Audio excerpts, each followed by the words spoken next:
ज्वारीची आंबोळी तव्याला चिकटते आहे, जाडी पडत नाही आहे किंवा सॉफ्ट ऐवजी गिडगिडीत होते। मग फक्त एक खास साहित्य घाला आणि 5 मिनिटात बनवा मस्त जाळीदार लुसलुशीत आणि क्रिस्पी ज्वारीची आंबोळी। सगळ्यात आधी आपल्याला एक बाउल घ्यायचा आहे, त्यामध्ये आपल्याला 1 कप ज्वारीचं पीठ घ्यायचं आहे आणि त्यामध्ये 2 चमचे आपल्याला रवा घालायचा आहे। बारीक जाड कुठलाही रवा तुम्ही इथे घेऊ शकतात।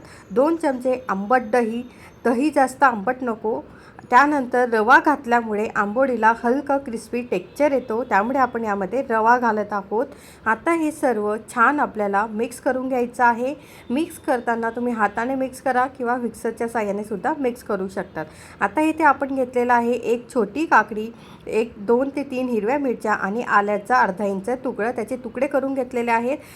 काकडी स्वच्छ धुवून घेतली आहे आणि काकडीच्या मागचा पुढचा देठ आपल्याला काढून घ्यायचा आहे। आणि हो, आजची सिक्रेट इन्ग्रेडियंट आहे तो म्हणजे काकडी। ज्वारीचं पीठ थोडं फिकं लागतं, पण काकडी घातल्यामुळे आंबोळीला फ्रेश अशी टेस्ट आणि सॉफ्टनेस दोन्हीही मिळतात। विशेष करून उन्हाळ्यात ही ट्रिक खूप युजफुल आहे। शरीराला थंडावा मिळतो, वेट लॉससाठी उत्तम आणि मुलांनाही आवडते। तर आपण या काकडीचे असे छोटे छोटे छान असे तुकडे करून घ्यायचे आहेत।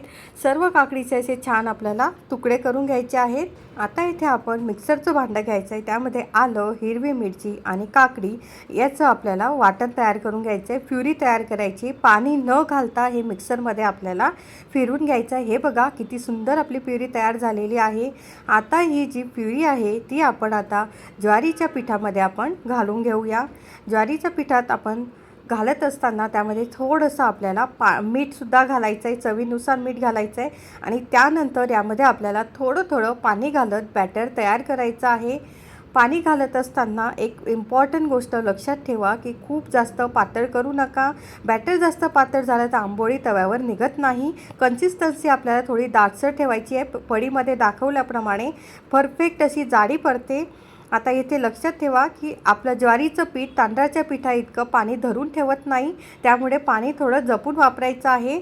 आता यामध्ये तुम्ही कोथिंबीरसुद्धा घालू शकतात, मस्त याला फ्लेवर येतो। आता येथे तवा घेतलेला आहे, नॉनस्टिकचाच तवा आपल्याला इथे वापरायचा आहे।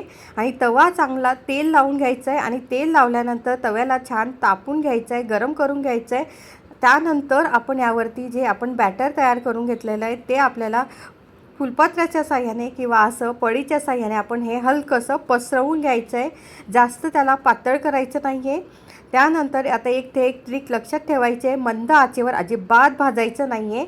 मंद आचेवर जर तुम्ही हे आंबोळी भाजली तर ज्वारीच्या पिठामध्ये पाणी राहत नाही, त्यामुळे आंबोळी अशी गिडगिडीत होते। त्यामुळे क्रिस्पी एज किंवा सुंदर अशी जाडी तयार होत नाही, म्हणून मीडियम ते हाय फ्लेमवर आपल्याला हे भाजून घ्यायचं आहे। आणि 2 मिनिटासाठी यावरती झाकण ठेवायचं आहे आणि 2 मिनिटानंतर यावरती आपल्याला थोडंसं तेल घालून घ्यायचं आहे आणि तेल घातल्यानंतर याला छान असं पलटून घ्यायचं आहे, पण मीडियम फ्लेमवरच आपल्याला ही आंबोळी शेकून घ्यायची आहे, त्यामुळे क्रिस्पीनेस आणि सुंदर अशी त्याला जाडी येते। आणि ही आंबोळी उलटायची नाही आहे, पण मी ही दोघं साईडने छान भाजून घेते आहे। एकाच साईडने आपल्याला ही आंबोळी भाजायची असते। तर यासोबत आपण बनवूया मस्तपैकी चटणी। येथे मी अर्धा वाटी ओलं खोबरं घेतलेलं आहे, त्यानंतर 5 ते 6 आपल्याला लसूण पाकळ्या घ्यायच्या आहेत आणि 2 ते 3 हिरव्या मिरच्या घेतलेल्या आहेत आणि आपल्या डाळ्या म्हणतो आपण फुटाण्याची डाळ, ती येथे मी घेतलेली आहे अर्धी वाटी।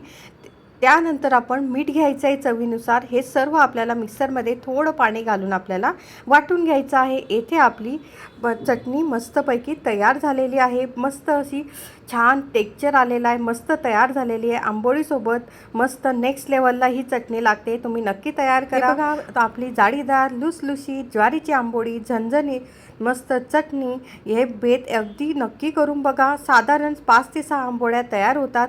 ही रेसिपी कशी वाटली कमेंट्समध्ये नक्की सांगायचं आहे। व्हिडिओ आवडला तर लाईक करा, शेअर करा। हेल्दी रेसिपीसाठी चॅनलला सबस्क्राईब करायला विसरू नका। Happy cooking.